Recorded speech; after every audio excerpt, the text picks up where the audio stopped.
one of his most popular children's books, but he's also going to write, well, poems and essays. One of the poems he writes is called White Man's Burden. In a nutshell, he says it's painful, it's messy, it's expensive, and sometimes people die, but because England is so highly evolved, England has a God-given duty to run around the world bringing civilization. That is the burden of white society. White society is more highly evolved than any other types of societies, and so we have this God-ordained mission to do so. So, Kipling says that's why we're in India. That's why England is running around the world, because that's the burden of white men. We got Sumner saying, no, no, no, no, no, we should not do that, that people are backwards because they're backwards. There's nothing we can do about it. We cannot elevate societies. Then you have the Boer War. The Boer War was in Africa. It was the English against some African folks, and at the same time as the U.S.-Filipino War, the Philippine insurrection, as we call it. Well, every day in the newspaper, we're reading about English deaths. And it doesn't end. It just continues and goes on and on and on and on. And Americans start wondering, is that our future? Are we just going to be fighting the Filipinos forever? Sending American boys home in wooden crates forever? Well, then we have Horatio Alger stories. Horatio Alger was an American writer. He wrote books for young men. Today they would call them youth fiction. The hero in Horatio Alger stories were young men, teenage boys. The hero, or I should say the heroine, in youth literature today is some teenage girl who's going to rise up and lead a rebellion against evil society. So the hero was a young boy. He grows up very, very, very poor, uneducated, a hillbilly if you prefer, and he goes to the big city and he works hard and he saves money and eventually he becomes wealthy. He pulls himself up by his bootstraps. That's the Horatio Alger story. Anybody can make it in this country if you just work hard enough. So we had different views on success and how to achieve success. Well, many, many Americans, especially those in government, believe that, well, we had Uncle Sam's burden. Just like the English had people in the Middle East and Asia and India to elevate, we too have people. And once again, look at the people in this basket that Uncle Sam is carrying. These are supposed to be the Cubans. These are supposed to be the people from the Philippines and Guam and Puerto Rico. They're being portrayed as Africans, as, quote, savages.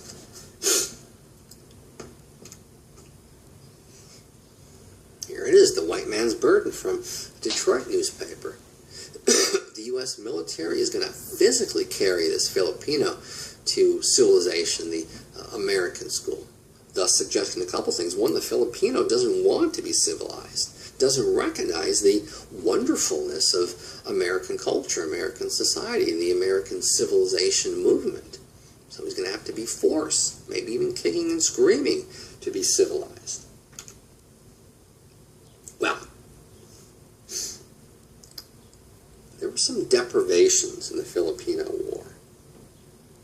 On April 10th, 1901, Andrew Weir, a private in the 4th Cavalry in the Philippines, wrote a letter to his uncle, charging his lieutenant, Frederick Arnold,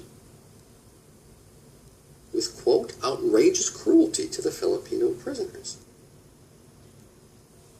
He talks about one of the prisoners being stripped naked,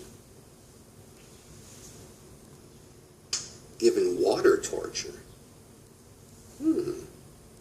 beaten, whipped, kicked,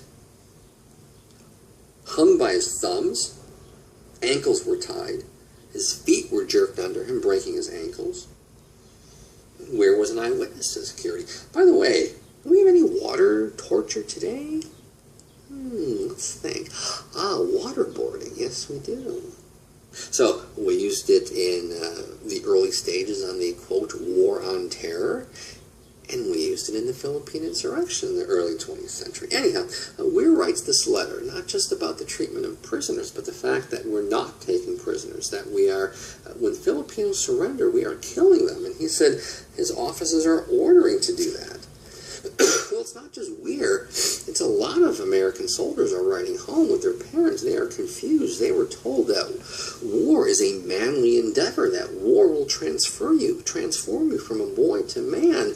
War was honorable, and these young men are going to places like the Philippines, and they're not seeing honorable actions. They're not seeing what they believe to be American exceptionalism. They're seeing rape and torture.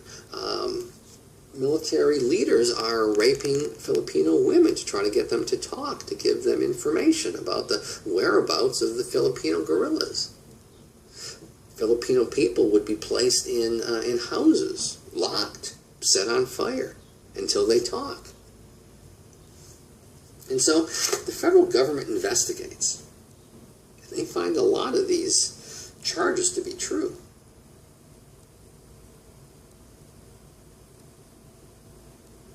Here was one excerpt. Our fighting blood was up, and we all wanted to kill niggers in the Philippines. Well, Congress and the Secretary of War will find that these charges, for the most part, are very accurate, that the United States acted in ways that were, at that time, not in accordance with American ways. Today, we would find them, to be unethical, immoral, and highly illegal.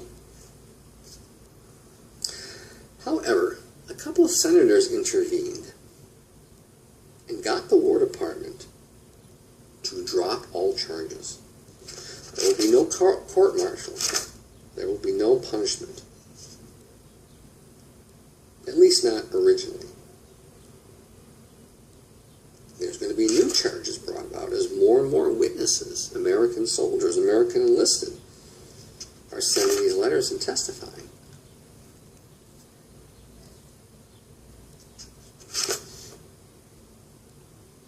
Here's a letter from a soldier named L.F. Adams of Ozark, Missouri. In the path of the Washington Regiment in Battery D of the 6th Artillery were 1,008 dead niggers, and a great many wounded. We burned all their houses. I don't know how many men, women, and children the Tennessee boys did kill, but we were not taking any prisoners.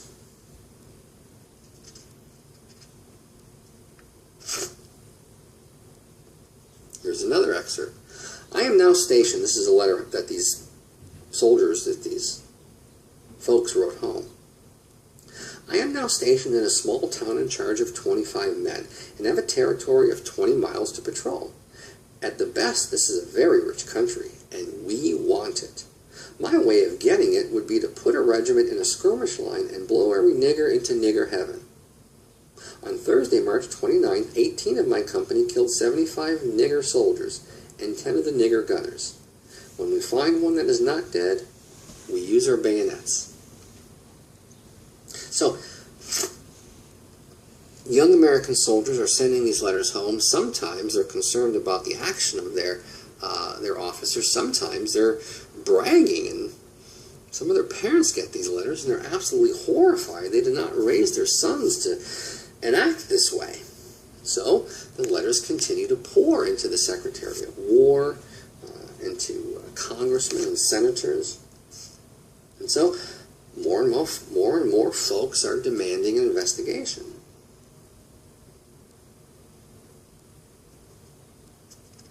Clearly, the need to reform is imperative. Now, government officials like Secretary of War Root will publicly denounce these actions as un-American and antithetical with bringing civilization to the Philippines. The vast majority, there will never be charges, and there will not be punishments.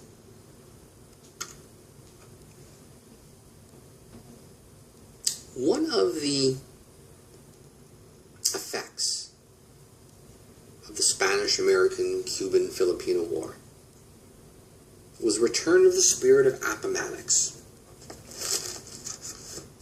bygones being bygones. Appomattox is where, of course, General Grant and General Lee met for Grant to take the surrender of Lee, the beginning of the end of the Civil War. And so look at this. We have a Union officer and a Confederate officer shaking hands in front of Cuba. Look at that little girl. So Cuba is a child, no shoes, the chains have been broken. She's wearing a little crown that says Cuba, just so you don't know. But it's interesting how white she is. Anyhow, the Civil War comes to an end, at least symbolically, as ex-Northerners and ex-Southerners come together to fight Spain and the Filipino people.